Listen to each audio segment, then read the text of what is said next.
কোনো সমঝোতা ছাড়াই বাংলাদেশ ভারত সীমান্তের ২৭ কিলোমিটারে কাঁটাতারের বেষ্টনী বসানোর কাজ শুরু করেছে ভারত। শুক্রবার শিলিগুড়ির ফাঁসিদেয়া এলাকায় বেষ্টনী বসানোর চিত্র দেখা গেছে। জাতীয় নিরাপত্তার অজুহাতে সীমান্তে ভারতের এই তৎপরতা কূটনৈতিক সমালোচনার জন্ম দিয়েছে। সারি সারি গাঁথনি চলছে কাঁটাতারের বেষ্টনী বসানোর তোড়জোড়। এই চিত্র দুই প্রতিবেশী রাষ্ট্র বাংলাদেশ ভারতের আন্তর্জাতিক সীমান্ত রেখায়। শুক্রবার পশ্চিমবঙ্গের শিলিগুড়ির ফাঁসিদেওয়া এলাকায় কাঁটাতারের বেষ্টনী নির্মাণের কাজ শুরু হয়। কাজ চলছে ভারতীয় সীমান্তরক্ষী বাহিনী বিএসএফ এর নজরদারিতে। পশ্চিমবঙ্গের রাজ্য সরকারের দাবি, দীর্ঘদিন ধরে সীমান্তের এই অংশে নিরাপত্তা ঘাটতি ছিল।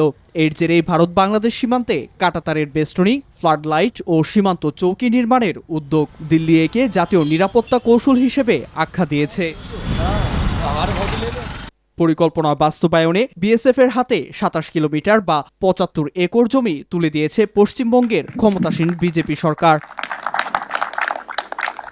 ভারতের এই পদক্ষেপ আন্তর্জাতিক সীমান্ত আইনের চূড়ান্ত লঙ্ঘন, কারণ ভারত ও বাংলাদেশের মধ্যে সীমান্ত চুক্তি বিদ্যমান।